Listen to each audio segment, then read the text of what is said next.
Okay. All right, let's get started. Welcome, everyone. My name is Ibrahim Demir, and I am the Executive Director of Zahra Institute. And I will be moderating our guest speaker, Cevat Dargın's talk today. And before I introduce our guest speaker, I would like to make just a couple announcements about our spring series and our social media posts. Let me go ahead and share my screen real quick.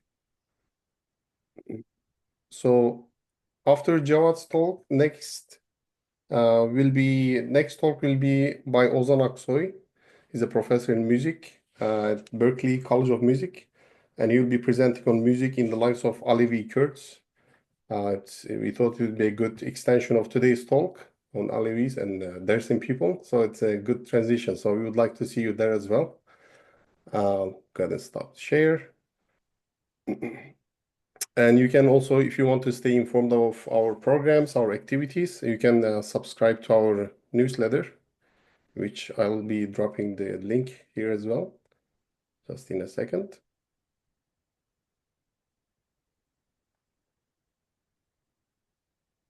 Yes, and also you can also, if you want to follow us on Twitter or Instagram, I already dropped the links. And if you would like to watch our past or future talks, you can view them on our YouTube channel, which you can find the link in the chat. All right. After these announcements, I would like to introduce our guest speaker, Cevat Dargın. So Cevat Dargın is a historian of the modern Middle East and North Africa, focusing on the transformation from indirect imperial to centralized nation-state rule during the late 19th and early 20th centuries. Dr. Dargın earned his PhD in Middle Eastern Studies from Princeton University in 2021. He then served as a postdoctoral fellow at the University of Michigan in Ann Arbor and the Orgeni visiting professor in Armenian Studies at Columbia University's Department of Middle Eastern, South Asian, and African Studies. Dr. Dargın is currently serving as Assistant Professor of Middle Eastern History at Norwich University, and his article titled Anticipatory Historical Geographies of Violence, Imagining, Mapping, and Integrating Dersim into the Ottoman Empire and the Turkish State between 1866 and 1939 was published by the Journal of Historical Geography. Currently, Dr. Dargın is working on several projects, including his book manuscript, which explores the formation of the modern state at the intersection of race, religion, territory in the late Ottoman Empire and post-Ottoman territories. So without any further ado, I'm gonna leave the floor to Dr. Dargın, and then Dr. Dargın will, after the talk, we'll have a Q&A session, so please stay after the talk. Floor is yours, Dr. Dargın. Welcome. Thank you, Ibrahim. Thank you for the kind introduction, and thank you all for joining in. I'm excited to share my research on Dersim, where I am also from, and I'm currently teaching at a college which is the oldest private military college in the US. And so I think there is a lot of relevance between what I'm doing today and what my research is about, looking back at how militaries are important in shaping the world in which we live. But before starting my talk, I would like to thank Zahra Institute for putting together such an incredible series of talks, which gives some space to stories about Alevi Kurds, Kızılbaş Kurds, and you will be hearing a lot about them in my talk today. And I look forward to your questions at the end of my talk today. So I will start sharing my screen, and I don't have a lot of writing in my slides, but some maps and figures that should help follow my points. Are you all able to see the screen? Yes, and yep, right now it's in full screen. Yes, thank you. Okay, great.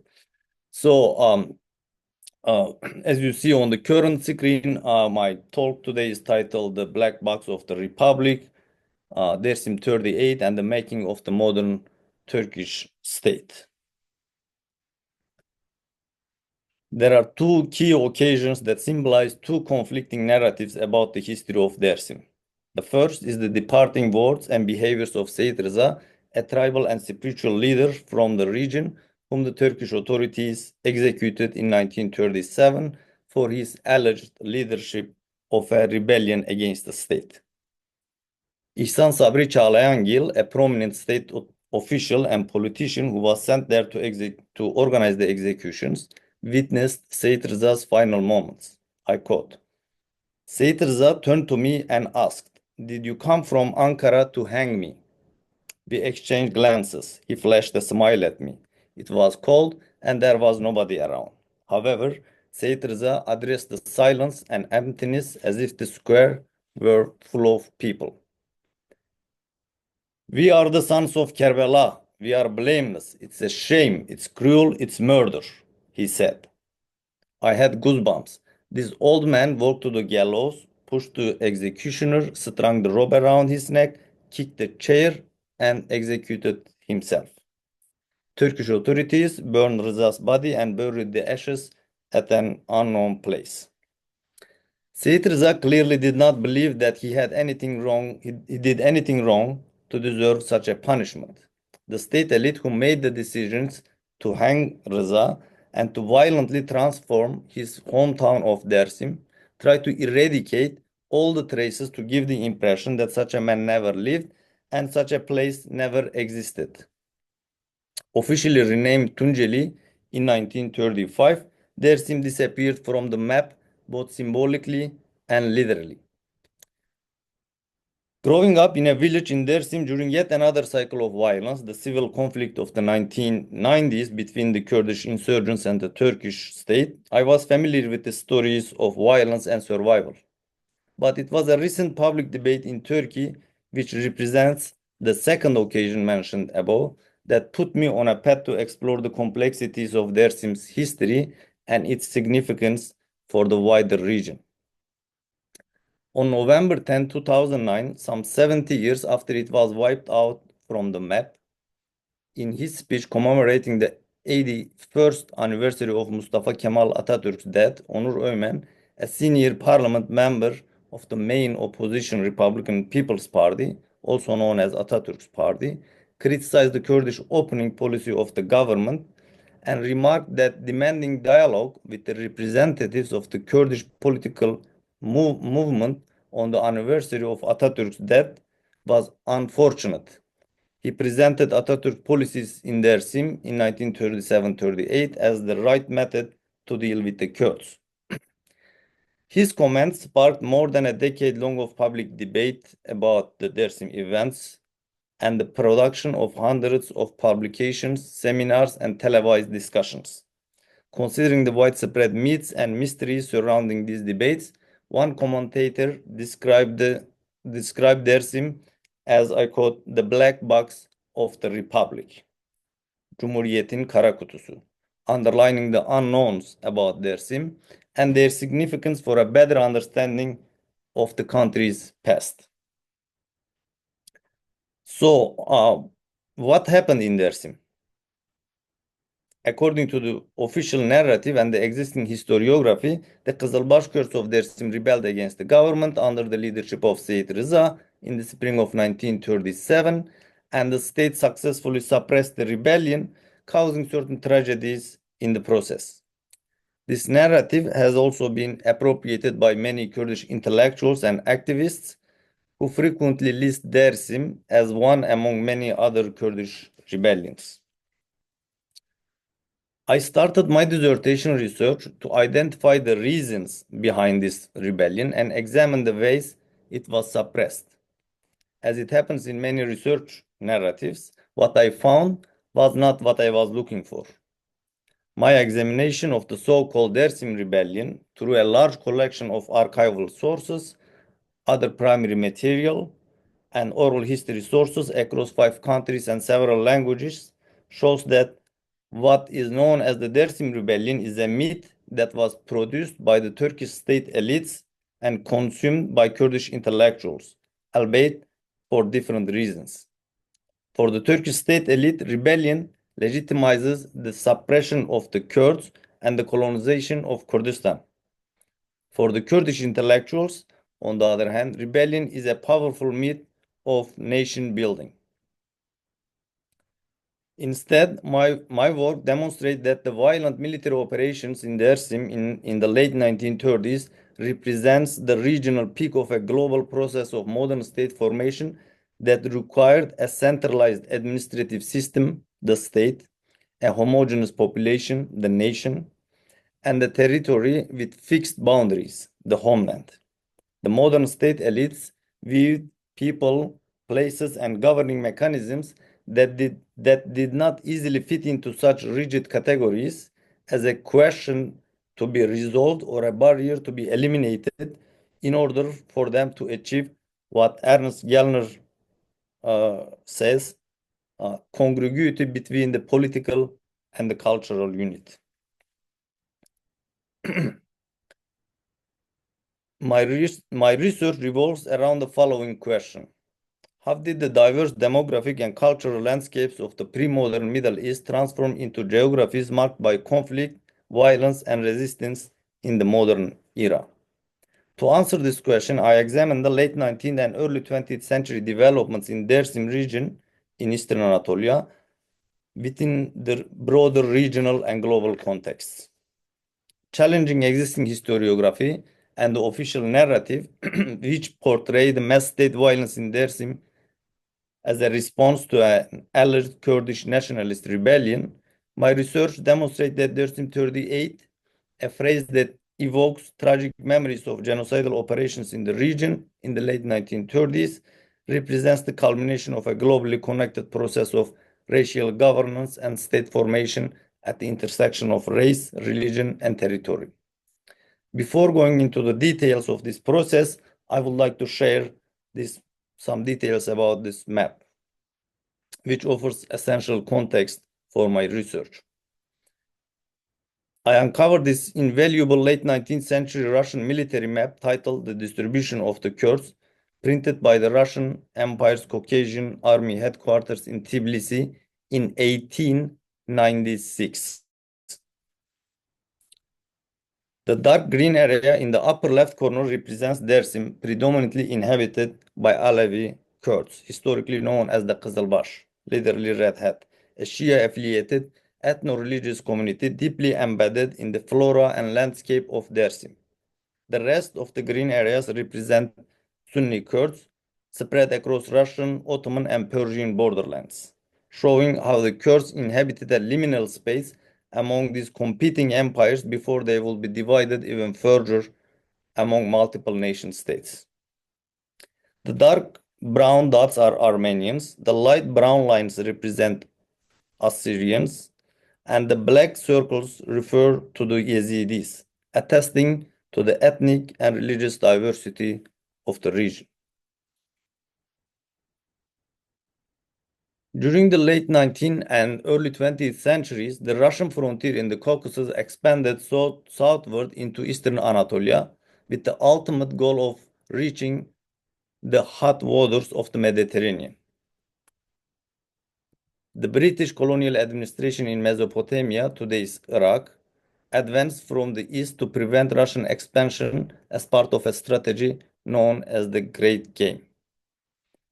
And the French sphere of influence in the Levant extended northward to secure its control over Greater Syria, modern-day Syria, Lebanon, Jordan, and Palestine. While the German influence penetrated the Ottoman Empire through alliances with the Sublime Porte in Istanbul to fulfill its expansionist policies in the age of high imperialism. These global powers converged in Eastern Anatolia in the period leading up to World War I and turned the region into a contested zone for decades. As a result, various ethnic and religious groups, including the Armenians, Kurds, and the Kızılbaş, along with the empire's other ethnic and religious communities, became questions or potential colonial targets for both the Ottoman and the European state elites, while the Ottoman Empire itself was seen as the so-called Eastern question or the European imposed metaphor of sick man of Europe.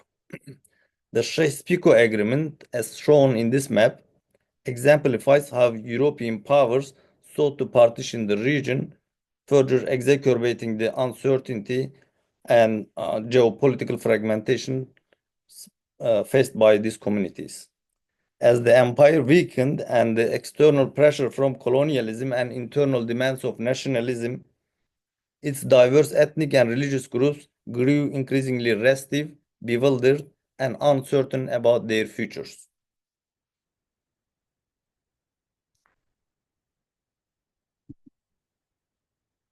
These overlapping imperial interests and national struggles converged in Dersim region more tightly than in other parts of the empire.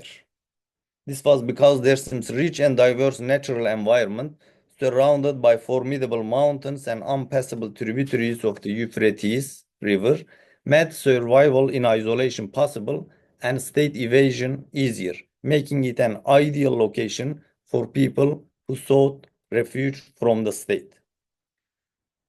Perceived by outsiders as an island, Dersim had a predominantly Shia-affiliated Kızılbaş population in a Sunni-dominated part of the Islamic world. It is a region with a predominantly Kurmanji-speaking Sunni Kurdish population, but the majority Kurds of Dersim were not only Kızılbaş, but they also spoke a different dialect of Kurdish, known as Demir or Zazaki.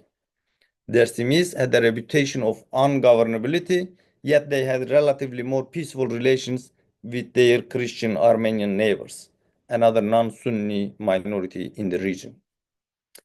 This unique mosaic of geographic, demographic, and political dynamics kept Dersim simultaneously isolated from and deeply connected to the outside world.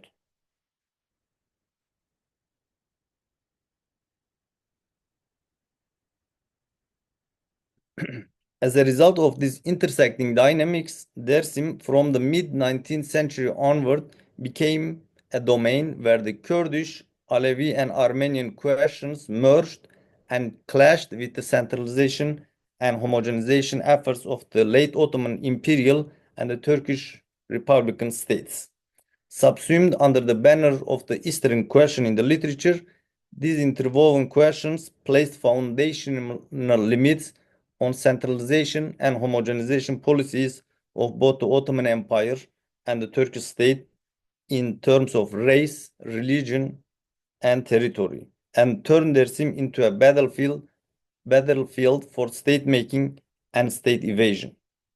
Much like the Nazis' treatment of the Jews in Europe, these state elites framed Dersim as a question to be solved, a disease to be cured, or a sick body part to be removed through military operations, administrative restructuring, and ultimately mass violence. It was also within this context that the Armenian genocide, often considered the first modern genocide, occurred in Eastern Anatolia, where Dersim served as a vital refuge for thousands of genocide survivors, which contributed substantially to the state elite's perception of the region as a problem. I treat Dersim as a microcosm of Eastern Anatolia and the broader Middle East because of these intersecting factors at a time when local dynamics within these regions were undergoing profound transformations shaped by geopolitical shifts at a global scale. From the scramble for Africa in the 1880s to the late 1930s, both the Dersim region and the broader Middle East were fundamentally reshaped and integrated into global networks of power, capital, and modern state building. This transformation had profound implications for the present, making places like Dersim crucial sites for examining the global Middle East. The non-state Dersim appeared as a question or a hindrance, in Turkish çıban or boil, to the elite's vision of a congruent political and cultural unit within this ideological framework. As illustrated in the map titled Turkey in Asia, showing distributions of races, such rigid categorizations reinforce the perception of certain regions, including Dersim, as obstacles to the state's homogenizing ambitions. The state elite believed that colonizing and transforming non-state spaces such as Dersim was essential for the well-being and survival of the state, devletin bekası, the unity of the nation, milletin birliği, and the integrity of the homeland, vatanın bölünmezliği. Such envisaging, accompanied by the global spread of racial thinking, territorialization, and technological advancements in the means of violence, paved the way for the social engineering policies of coerced homogenization in the form of resettlement, population exchange, forced migration, ethnic cleansing, and genocide. The historical background of Dersim 38 is intrinsically tied to these ideological and practical considerations, which the Turkish newspaper Tan, meaning Dawn, summarized in a 1938 headline. I quote, "The 100-year-old conflict between civilization and backwardness in Dersim is finally won by the civilization side," referring to the century since the inception of the Ottoman Tanzimat, literally reordering or reforms that started in 1839. At the start of the reforms, Tanzimat reforms, Ottoman state authorities identified roadlessness, that's yolsuzluk in Turkish, as the primary issue that made Dersim a problem for the state and in need of reforming. While the state authorities considered roadlessness as a problem for their intended reform policies in Dersim, as roadlessness meant the lack of state control, Dersimis feared that roads would not only bring an end to their non-state space, but to their existence as a community. The very first project, which started the Ottoman reform era in Dersim in 1848, was to build a road that would connect the region to the Black Sea in the north and administrative centers such as Diyarbakir and Aleppo in the south. As the map on this slide illustrates, however, by 1883, while paved roads and bridges had been constructed in nearby Harput region, Dersim itself, visible on the right side of the map, remained devoid of such infrastructure, indicating its resistance to state integration. The Dersimis' fear and distrust were not naive. For the state elites, roadlessness was more than an infrastructural issue. It directly impeded military operations, which government officials often used interchangeably with the word "islahat," reform. For example, the commander of the Reform Division, Ferik Fazlı Pasha, noted in 1880 that while numerous military operations had been carried out at different times to reform Dersim, the government had not yet been able to annihilate this menace, death. That's 1880. Similarly, the Dersim Reform Committee, formed by the Sublime Porte in the 1890s, concluded that without a large military force under its command, any attempt to, I quote, reform the region will be futile. Following the regime change in 1908, when the Committee of Union and Progress, also known as the Young Turks, toppled Abdulhamid II through a military coup and re-established the constitutional regime, the governor in the region, in the Dersim region, wrote that, I quote, In the best case scenario, people inhabiting these regions see the face of soldiers and tax collectors with a look of savagery and hatred at most once or twice a year. They do not know what civilization, livelihood, social life, or rather being human is. According to documented rumors, there are some people further inside Dersim who are fully naked and survive on the roots of grass and fruits of oak trees, almost like the savage clans of Africa, who are worthy of being ranked as animals among human beings. He encouraged the Ottoman government to implement British colonial policies in Sudan to Dersim. According to the governor, the first step to save the Dersimis from their inhuman customs and traditions and to bring them to the level of human beings was to build roads. This rhetoric of reform through military force persisted into the Republican era, despite the Republican leaders' desire to distance the new regime from its Ottoman past. In 1926, a Republican official wrote that because of frequent and unsuccessful military operations against Dersimis since 1848, Dersim had, I quote, taken the form of a necrosis, gangrene, in need of a medical operation. Several other officials, both in the imperial and republican periods, referred to Dersim as a boil, çıban, to be removed for the well-being of the state. This metaphorical language framed the region as a diseased body part requiring drastic measures to be cured and brought under control. While the state elite had a common agenda regarding their reforming Dersim through violence, Dersimis were afraid that they will be collectively annihilated if the state was to succeed in quote-unquote reforming Dersim. The Armenian experience served as a case in point, which the Kızılbaşkurs of Dersim have alluded to at every major turn. The Dersimis fear of sharing the same fate as their Armenian neighbors and the state's elite's fear of a possible Kurdish-Armenian alliance in Dersim began with what is known as the Hamidian massacres of the 1890s and persisted into the late 1930s.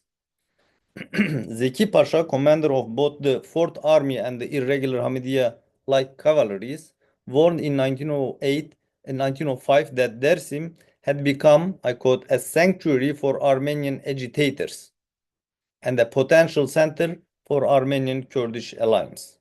In 1908, the Minister of War echoed these concerns, calling for, I quote, urgent and thorough punishment, leading to a brutal military operation in Dersim that year.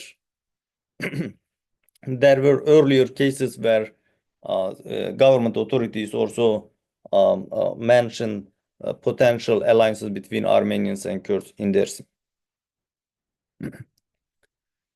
The 1908 military campaign in Dersim, driven by fears of an Armenian-Kurdish alliance, drew international attention.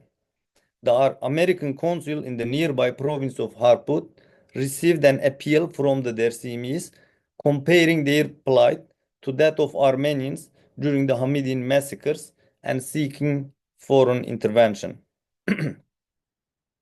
Meanwhile, as I mentioned earlier, the same year the empire underwent political upheaval with the Young Turk Revolution, which hosted Sultan Abdulhamid II. As shown in this image on this slide, some Dersimis publicly marched in the neighboring province of Harput in support of the revolution, hoping that the regime change would bring political reform and relief from state repression. However, the military campaign in Dersim persisted despite the promise of liberty under the new regime. This precarious balance of survival and political upheaval, which Dersim navigated during the revolution, would only deepen during World War I. Despite their own vulnerable position, or perhaps because of it, the Kızılbaş of Dersim became instrumental in saving thousands of Armenians from the genocide. In 1915, in the midst of the ongoing genocide, Central Army Commander Cevat Pasha reported that Armenians were fleeing to Dersim, trusting, I quote, in the well-known psychological disposition of the Dersim Kurds. He further noted that the Dersimis had previously hidden thousands of Armenians during an earlier rebellion, highlighting Dersim's continued role as a sanctuary amidst widespread violence and displacement.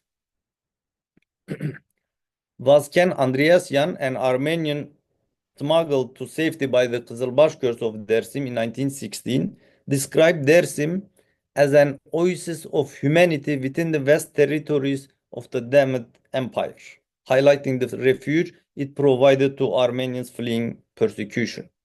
After days of marching through the steep mountains of Dersim, accompanied by Dersim Kurds, Andreasyan's caravan finally reached Russian forces. Seeing their approach, the Armenian refugees lifted their cross and called out, Christian, Christian, receiving the reassuring response, Da, хорошо. Yes, it's all good. There are further poetic details of this account, which I don't have enough time to share here. Andreasyan's testimony is not an isolated account of Dersim's role as a refuge for Armenians fleeing genocide. During the war and in the years that followed, Armenian activists interviewed many genocide survivors.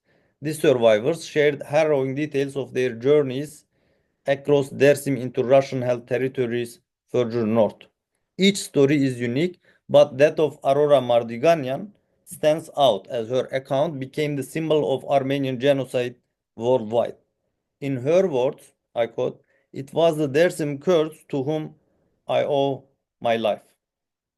This crucial aspect of her survival, however, is largely absent from the existing historiography on her widely known story. She actually survived in the US and she died in Los Angeles in 1996.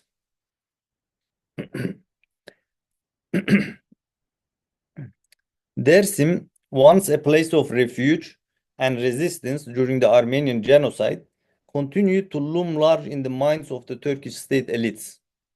Both Ottoman and Republican authorities had long contemplated a comprehensive military operation against the region, but concrete plans for first emerged in the late 1920s, detailed in the reports of General Inspector Ibrahim Tali, who was appointed by Mustafa Kemal, the founder of modern Turkey, to oversee the political affairs of the predominantly Kurdish populated eastern provinces of the country after the violent suppression of a Kurdish rebellion known as the Sheikh Said Rebellion in the Diyarbakir region. As seen in the image on this slide, Ibrahim Tali and Mustafa Kemal had a close working relationship that dated back to their time as comrades in Tripolitania in 1911 and continued through the Turkish War of Independence, where they were on the same ship to Samsun in 1919. This long-standing trust between them placed Ibrahim Tali in a key position when it came to the state's efforts to reform Dersim. In his 1929 report, Tali clearly asserted that no rebellion was to be expected in Dersim, as the Kurds had been sufficiently intimidated following the suppression of the Sheikh Said rebellion, which he oversaw as the first inspector general.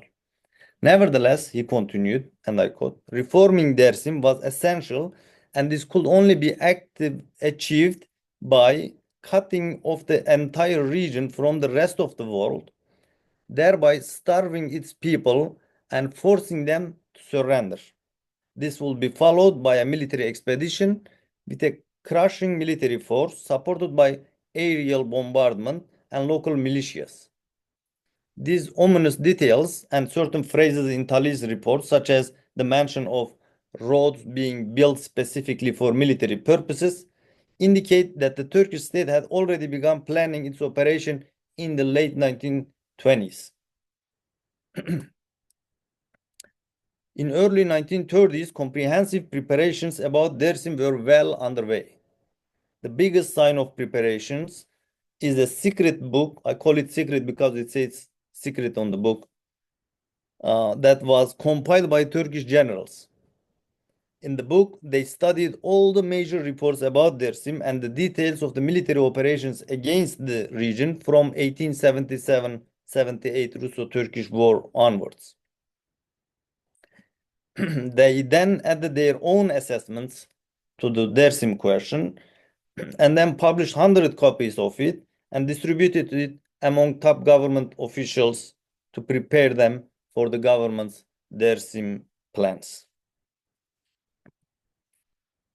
The generals who compiled the book outlined their goals as, I quote, "For us, if there is a known fact, it is that what is called the Kurdish sentiment is still trying to nest in Dersim. It is as important and necessary as Ağrı to extinguish the fire that is being stoked there before its sparks spread around." Basically, they are saying we need to prevent the spread of Kurdish nationalism into Dersim, just as we did with the suppression of another Kurdish region in the Ağrı region in previous years. Later developments show that this book constituted the backbone of the state's plans for Dersim. In the same years that the Dersim book was prepared, the long-planned road to pass through Dersim was finally completed. Railway reached Elazığ, a key administrative hub near Dersim, and the resettlement law was updated.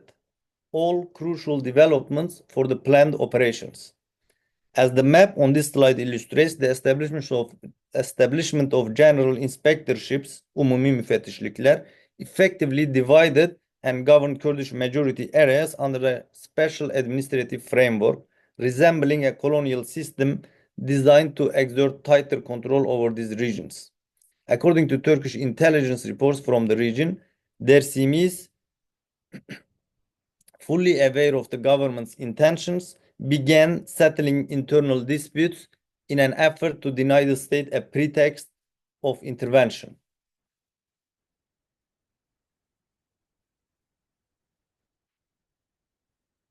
By mid-1935, Prime Minister İsmet İnönü traveled to the eastern provinces and prepared the Eastern Report, Şark Raporu, which laid out a concrete plan for military and administrative measures against Dersim. The Dersim reform strategy was divided into 3 stages: preparation, isolation, and resettlement, which will then be followed by military operations. And he gave a timeline of 3 years for these preparations. To prepare for the 1937 operations, the government established a militarized administration in Dersim, led by a commander-governor with sweeping powers, including issuing death sentences. Infrastructure projects like roads, bridges, and military stations were expedited to support these plans.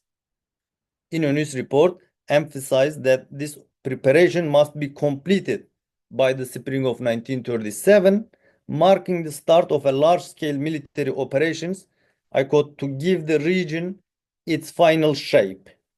So this is İnönü writing in 1935, planning that the operations will start in the spring of 1937 if all the preparations are completed by then. These plans remained confidential, shared only with top officials, ensuring secrecy around the state's intentions. Months after İnönü's report, the state enacted the law on the organization and administration of Tunceli province, the new official name for Dersim. Shortly after, the government established the 4th General Inspectorate, merging it with the Tunceli law and appointing Abdullah Abdoğan Pasha as the commander-governor.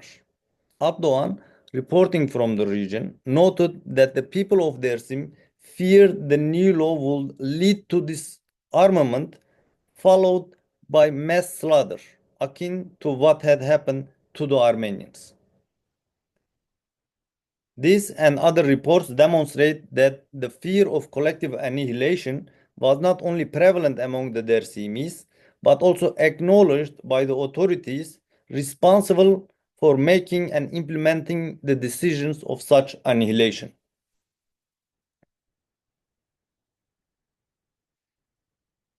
It was likely out of this fear that in the summer of 1936, Seyit Rıza, the alleged leader of the supposed rebellion, visited Abdullah Abdoğan and peacefully recognized the authority of the state.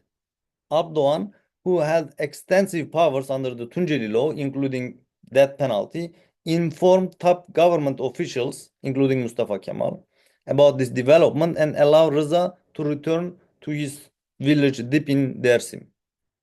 Alongside Seyit Rıza, more than 20 other tribal leaders and over 1,000 Dersimi men also voluntarily turned themselves in to government authorities that year, that is 1936, a pattern that continued in the following years. Moreover, hundreds of Dersimi men and women worked on constructing roads, bridges, and government buildings throughout 1936 and 37, unaware that these very infrastructures would later bring death and destructions to themselves and their families.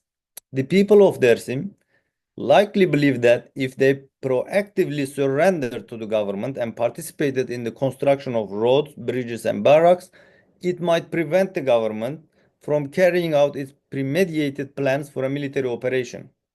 Or they simply could not fathom that the same infrastructure they helped build would be used in their own destruction. Despite this large-scale collaboration, the Turkish government launched its military operations in the spring of 1937, exactly as planned in İnönü's report 3 years earlier. Initially conducted in complete secrecy, 3 months into the operations, the government began a media campaign to shape the public narrative surrounding Dersim. On September 13, 1937, the Minister of Internal Affairs reported that Seyit Rıza himself and 2 of his aides surrendered unconditionally and unarmed. Following this news, Prime Minister İnönü addressed the Turkish parliament, declaring that the Turkish army had killed one of the 6 tribal leaders who had resisted and captured the rest, including Seyit Rıza.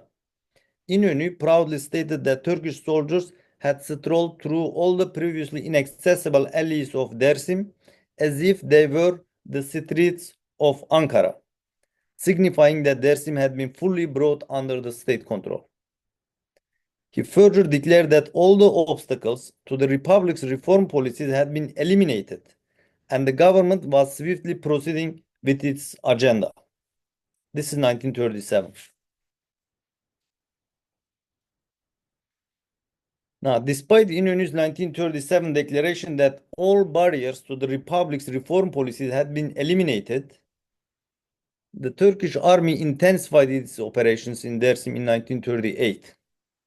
Official records indicate that over 35,000 people, half of Dersim's population at the time, were either killed, deported, imprisoned, or sold into slavery.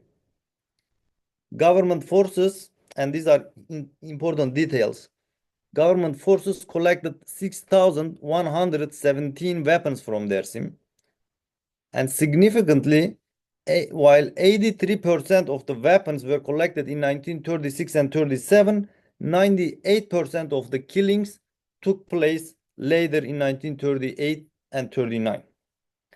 These details show that Abdoğan's 1936 report of the Dersimi's prediction was accurate, that the Tunceli law would enable the Turkish government to collect arms and then slaughter Dersimis, similar to what happened to the Armenians before them. Turkish officers and government authorities also enslaved or adopted an unknown number of girls, some of whom were identified decades later. The government took away hundreds of other Dersimi girls from their families, assimilating them into Sunni Turkishness at an institute founded in Elazığ specifically for that purpose. And I can explain why they specifically targeted girls and not boys in these assimilationist policies.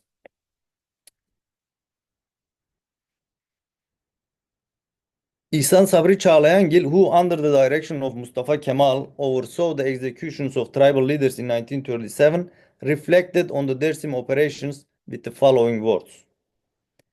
They had taken refuge in caves. The army used poison gas, poisoning them through the cave doors like rats, and they slaughtered those Dersim Kurds from the young to the old, from 7 to 70.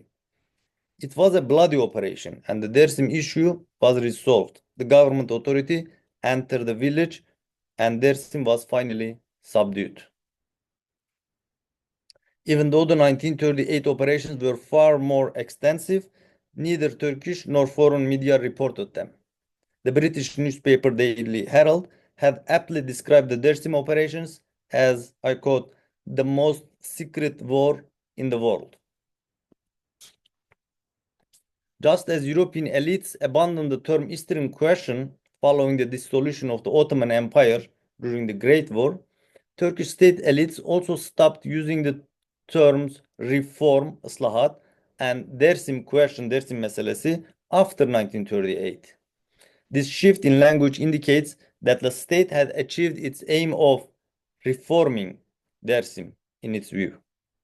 A year after half of Dersim's population was decimated, Turkish journalist, state agent, and later diplomat Naşit Hakkı Ulu published a book titled Tunceli is Opening Up to Civilization, which reinforced the state's narrative and effectively closed the discussion on Dersim from the official perspective. For much of the 20th century, Turkish state authorities and media rarely mentioned Dersim again. It wasn't until the end of the century that the subject resurfaced. In my publications, I weave together the contemporary debates on and the historical background of Dersim 38 with the broader developments regarding the Middle East in a global context. In essence, I challenge the conventional narratives that have framed Dersim as well as the Middle East as rebellious peripheries to be tamed, sick bodies to be cured, or barbarian lands to be civilized.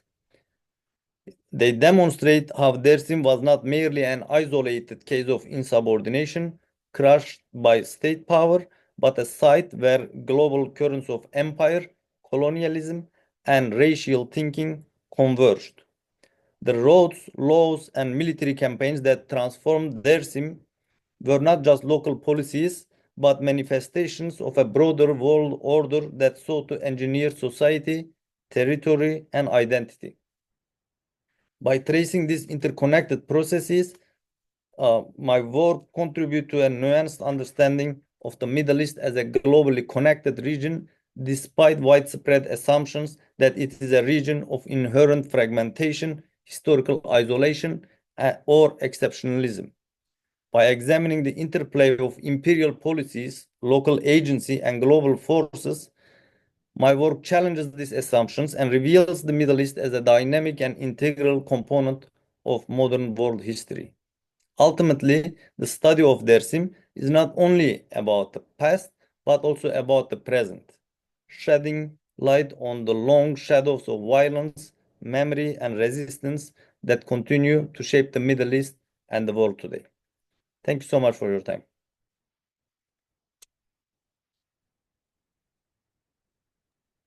Thank you very much, Mr. Cevat, for the fantastic talk and amazing dive into Dersim in the history of Turkish Republic.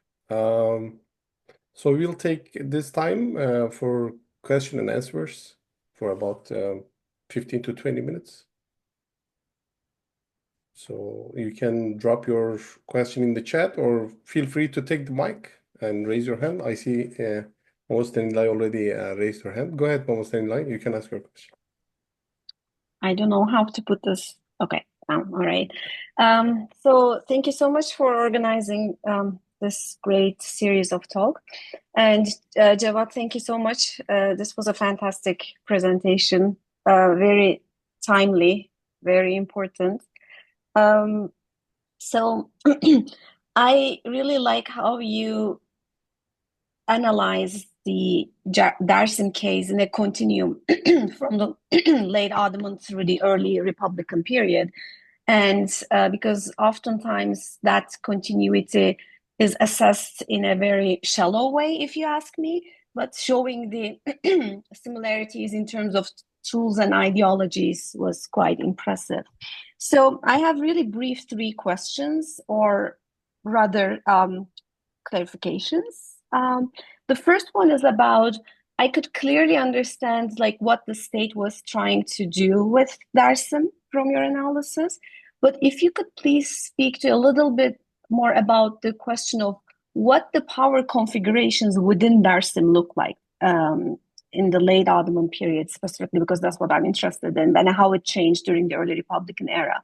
What I mean by this is directly related to this idea of seeing Dersim as like an, it's like a place of exception. It is different. It's isolated. But if we zoom into the, social structures, political organizations within Dersim, what types of hierarchies, what types of sociopolitical organizations do we see? That's my first question.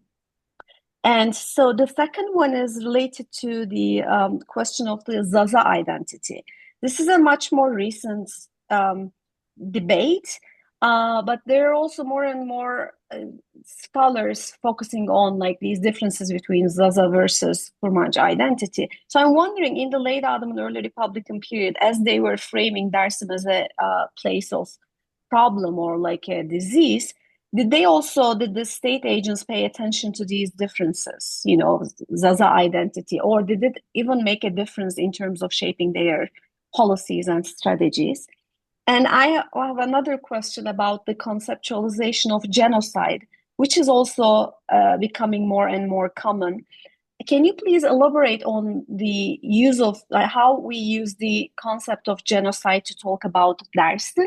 Because oftentimes when we talk about genocide, it brings, I think, us to a discussion related to also international law and reparations and like larger legal implications of this. Is there anything that you can tell us about like the legal ramifications of the use of the concept of genocide in relation to Dersim? So I guess like local structures, Zaza identity, and genocide are my questions. Thank you. First, thank you for joining, Mamoste, and thank you for your questions. And these are not only this is an opportunity for me to think more broadly and analytically about my own research as I'm writing my book. And 3 excellent questions. I have in my dissertation, I have a couple of chapters explaining the internal dynamics of Dersim. One from the geographical perspective, and the other from the ethno-religious perspective. And I use this term non-state space carefully, knowing that I'm not just using that randomly, because in Dersim there appears to be, to my surprise, also that an internal governing mechanism that functioned outside the state, and often I would say despite the state, because the state on several occasions wanted to disrupt this internal governing mechanism, which I will try to explain now briefly, which sounded very complex from the outsider's perspective. Now, internally, what happened in Dersim was that geographical factors and then Kurdish tribal structure and the Alevi belief system overlapped and created a very complex network of regulations that was basically very difficult to understand for outsiders. So in Dersim, there are around 50 Kurdish tribes and 2 tribal federations. So these 50 tribes are divided into 2 large tribal federations. One is known as the Desimi tribal federation. That's where the name Dersim come from, and it has nothing to do with the Golden Gate or something like that has been discussed. It was a tribal federation in Demir in Zazaki, which is related to your second question. There wasn't the sound R, which was added later in Turkish official documents. In the earlier Ottoman era documents, the earliest ones always use the word Desim, not Dersim. And it seems like that tribal federation gave its name to the region from the outsider perspective, actually. And the other was the Sheikh Hassanan tribe, which is the tribal federation, which is also the federation that covers the tribe that Sayyid Riza comes from. And these are also divided across the Munzur River. The East Dersim is Desim Federation, and the West Desim is the Sheikh Hassanan Federation. Now, within these federations, there were around 10 to 12 tribes, which in Turkish are known as Ocaks. These are what I call sacred tribes. They were considered Sayyid, who follow their lineage back to Prophet Muhammad through Ali and his family lineage. And so the tribes that don't have this sacred lineage, I call them secular tribes. And every secular tribe was entitled to the authority of a sacred tribe. So, and the most common of these sacred tribes is known as the Croatian tribe. So each family of as a male member of a tribe will be responsible for one subtribal community, and when he dies, he will be replaced by another family member. And then, of course, these tribes had their own tribal structure, like we have in everywhere among the Kurds and other communities, and they had their own kind of leaders, the aghas, and then below them other sub-tribal subunits down to the family level. I kind of explained this in detail, how from Mal to Azbet to Ashiret, there is a structure. Each time the state wanted to disrupt the system, they try to eliminate the the leaders of the sacred tribes and the secular tribes.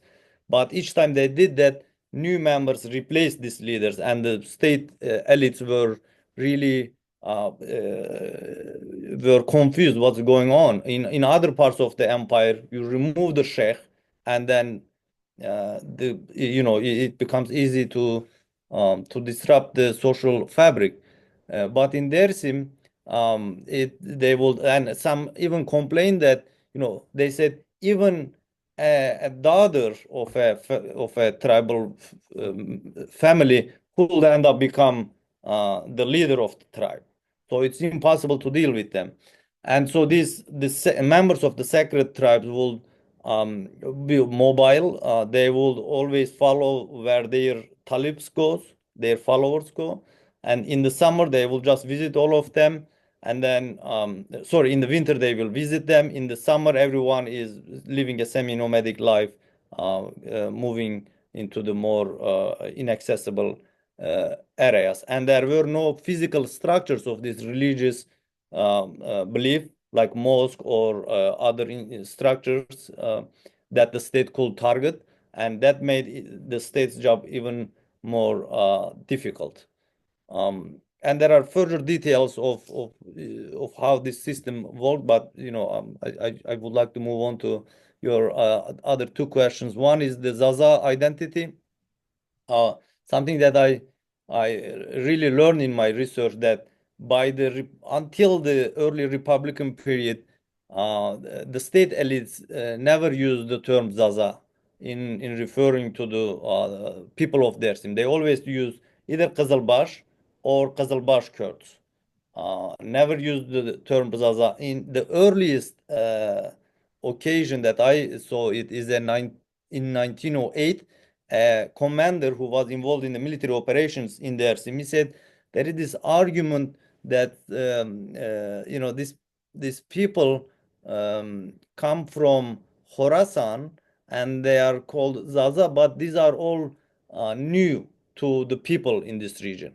So we see actually the emergence of this new language of dividing this, different in terms of religious and ethnic identification, but these are emerging under the CUP era.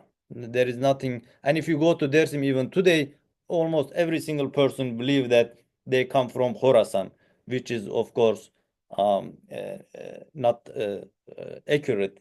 And there are reasons why they believe that they come from Khorasan, because they're initially the founders of the sacred tribes, the Ojak members, they might have come from Khorasan or other parts of the Islamic world, including in Iraq, but not the tribes themselves. But they do follow their lineages back to the origins of this. To the contrary, people, Kurds in Dersim and other parts of Kurdistan, were transferred by the Iranian Shah, Shah Abbas, from around Dersim to Khorasan, because to protect the border against the Turkic invasions from Central Asia. And for a long time, they had within Khorasan, there was a region called Çemişkezek, which is a subdivision in Dersim, and they have the same folkloric traditions. Actually, I did some research about this and met actually Kurds from Khorasan to confirm these details. And finally, the concept of genocide. It's a difficult question. I think more work needs to be done to understand Dersim. My focus is not on my research. My focus is not on specifically on Dersim 38 or 1937-38 operations. I rather try to understand the historical background of the state violence in this region. But there are increasing evidence that that the Turkish government actually used poison gas that they bought from Nazi Germany in Dersim. And in my own research, I have encountered some documents indicating these connections. One was a journalist reporting from Elazığ saying that Abdullah Alpdoğan was making an explanation about the history of Dersim Kurds being Turks, while he was opening the gas course, gaz kursu açılışında. And later we see that there are internal kind of debates in the Turkish administration, people who accused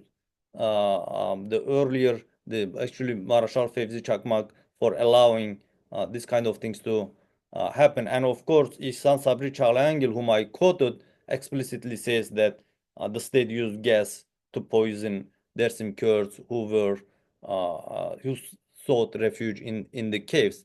And now there are other historians who have found documents that the Dersim Kurds at the time actually sent petitions to the League of Nations. This is not the one about Said Rıza. This petition seems to be more organic and authentic, and they are asking international community to prevent the Turkish government from using poison gas.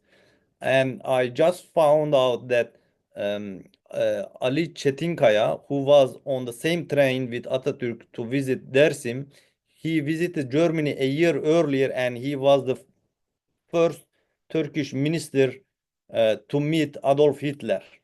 And he was the minister of public infrastructure.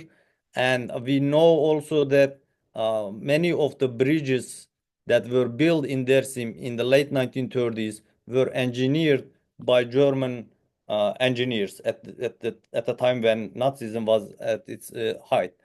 And so, if all these details can be put together in a coherent way, I think the case of Dersim could be more better understood in its relationship to this genocidal practices that were happening around the world at this time. Thank you, Professor. Thank you, Professor Nilay, for the great question. So Richard Schmidt dropped the question and some comments. So I'm going to read it. It's a bit long. So it says, thank you for a very interesting talk. I have a question on the international dimension of the matter. Samuel Hirst, if I'm saying the name correctly, has impressively shown in his recent book how crucial the support of the Soviet Union was for Atatürk's realization of his vision of a modern Turkish nation, both with regard to the diplomatic outreach as well as the transfer of know-how and credit lines for economic and infrastructural development in young Turkish Republic. So here's this question. Did you find any hints for Soviet involvement in Turkish economic and infrastructure projects in Dersim, or any hints how the Soviet leadership has perceived of the violent forms of Turkish state-making in the Dersim region? Great question, and thank you for it. The only reference I could see in Soviet resources, I of course didn't study all of them, but the available ones, where they largely perceived this from the Kemalist perspective, that this was a reactionary movement by backward Kurdish tribes, and this Kemalist ideology, Kemalist government was trying to reform this region, and they resisted the reform. So that's why there is these operations. But this report, which was produced by someone apparently with the Turkish origin, who was apparently involved in the Soviet government. But ironically, it wasn't the Soviets, but the Germans with whom the Republican government was largely involved in these operations. And the other external actor was Iran. There is some evidence in oral accounts that it was ultimately Iran, the Shah of Iran, that actually compelled the Turkish authorities to stop the massacres. Now, this needs further explanation, but some of the oral accounts about how the Dersim massacre stops suddenly seems to overlap with those other oral accounts regarding Iran, and it will make sense from the fact that Iran being a Shia majority country with historical ties to the region. But I know some of these details because the Turkish government was very careful in following the foreign media. They basically translated media from the Soviet empire, from the Arab media and European and American media on a daily basis about the Dersim events. And they wanted to make sure that all these media outlets described Dersim as a rebellion. And they were very satisfied with that. So, which is a term I use, the rhetoric of rebellion. So they not only created this rhetoric of rebellion, but they also monitored its spread around the world. The only media that did not use that rhetoric was the Armenian media, who were basically writing that the Dersim Kurds are taking the revenge. They kind of exaggerated the resistance. They're saying that the Dersim Kurds are defeating the Turkish army, taking our revenge from the Turkish state. But other than that, including the Soviet Union, they all have, and Times Square and other European media have described this as a rebellion and a reactionary rebellion that was being put down by the Kemalist Turkey. Thank you very much, Moste. Moste Mücahit Bilici has a question. I see your hand is up. Go ahead, please. Yeah. You can hear me, right? Thank you very much, Cevat. This was an excellent lecture. I personally learned a lot, especially you're offering the continuity from empire to republic, as Nilay mentioned, but also in terms of global connections, treating Dersim not as a kind of exceptional space, but as an embedded reality and so on. So it was very informative. I'm very grateful for the information and analysis you offered. My question has to do with the Dersimi's own narrative about what was happening. What were they? What was their reading of the situation with respect to the state? Were they saying, "Leave us alone"? Did they have some sort of libertarian attitude? Were they actively anti-state? How did they explain the situation? How did they interpret state's efforts? Thank you, Mahmut, and thank you for joining. I think that the answering this question will also help me go back to Nilay Hoja's original comments on the continuity, which is in the literature, continuity is largely understood as the state elites who were educated during the Ottoman Empire will coming to power in the post-Ottoman context in the Arab world and in Turkey and in the Balkans. But in the Dersim case shows this continuity in terms of practical and policy considerations.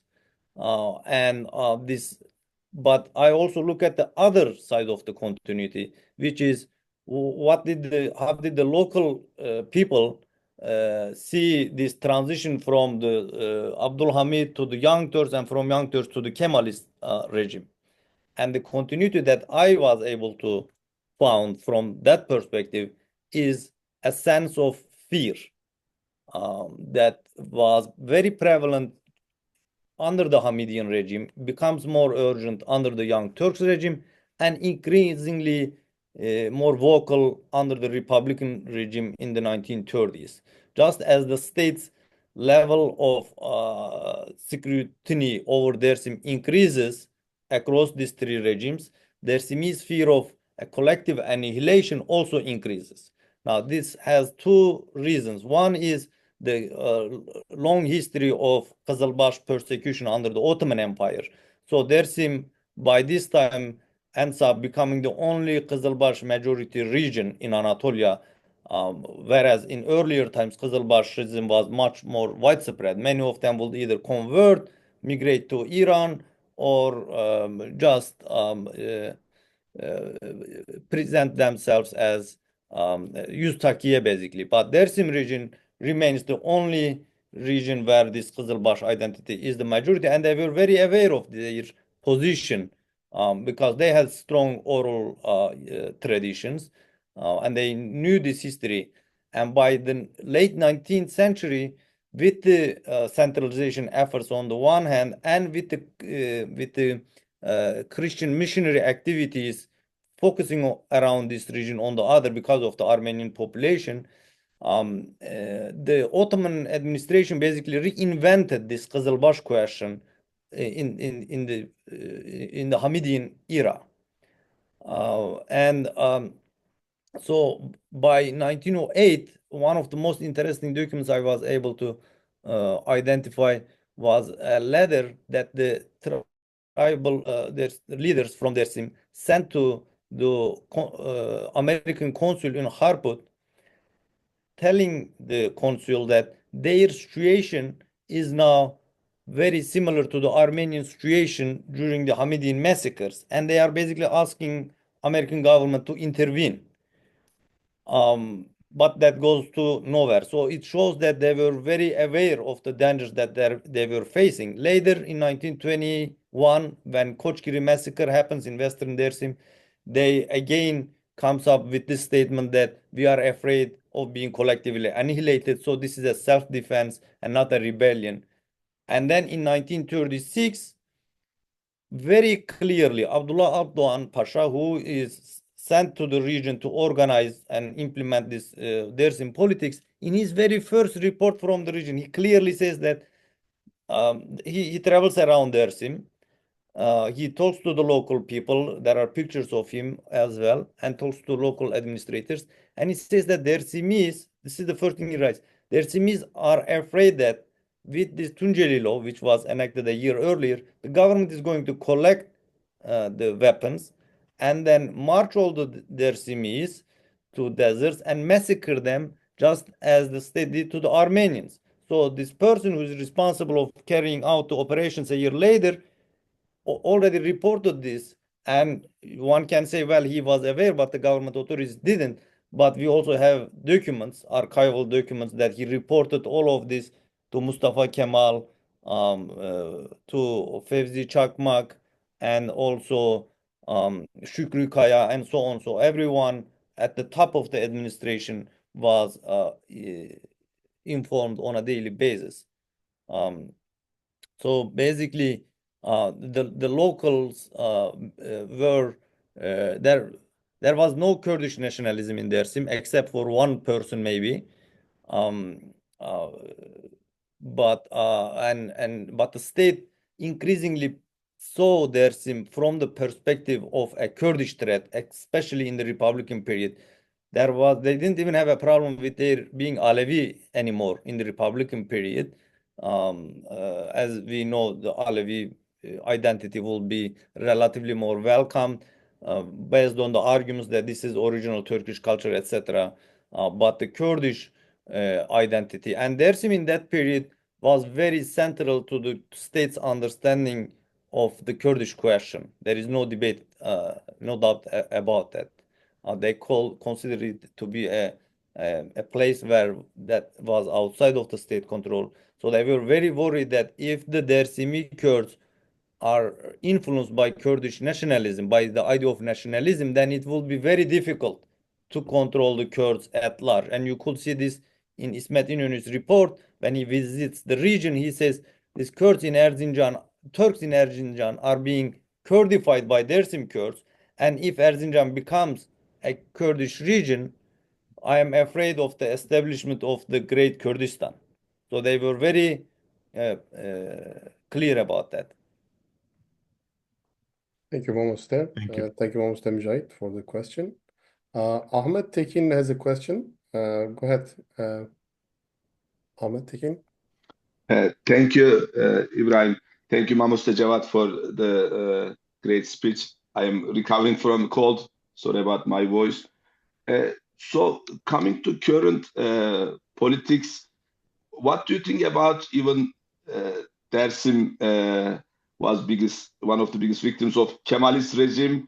Sometimes we can see people from Dersim originally can be supporter of Kemalist ideology or Kemalist politics. So how we can explain that? Thank you.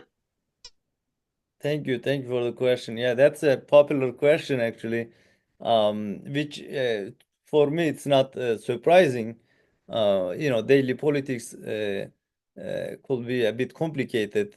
I generally think that I argue that Dersimis who support the Republican People's Party, which is considered the Atatürk's party, are the victims of the same politics as the Sunni Kurds voting for the ruling party. But the main reason I will say Dersim 38 is by the local people still is a taboo. So they don't want to know about it. They don't want to transfer it to their young generations, at least until recently. But even when they do it, there is. I want to explain this with a reference to the imperial Russian context when the statesman from the Russian Empire visits the local people, peasants. The peasants always complain about the government policies, and then they send letters to the Tsar himself, always blaming all the wrongdoings to the bureaucrats, even though they were aware that, well, they were all under the Tsar's authority, but they need to survive. So I think that's a survival strategy. It's all based on the alternatives. If you don't have a better alternative, you go with what is closer to you. And an important part of it has to do with the idea of secularism. If you look at all the religious minorities across the Middle East, will prefer political agendas that are secular as a safeguard to protect themselves, because the alternative is more dangerous, as we see in the Syrian case, for example, in recent events. Not very, and I was very surprised, to be very honest. I was very surprised to see the reaction of Dersimi, the Alevi community in Turkey, regarding what's happening in Syria in recent times, which shows that this history of persecution is still, regarding the Kızılbaş and Alevi communities in Anatolia, is still very much active, despite almost a century of nation-state borders separating these communities from one another. So it's the same connections when the Kurds in Turkey sympathize with the Kurds in Syria. We also see that from the religious perspective. Thank you, Mamuste. Thank you, Ahmet Tekin, for the great question. Let me see. Let me check the chat box if there's any other question. Don't see any. Seems like this is it. Thank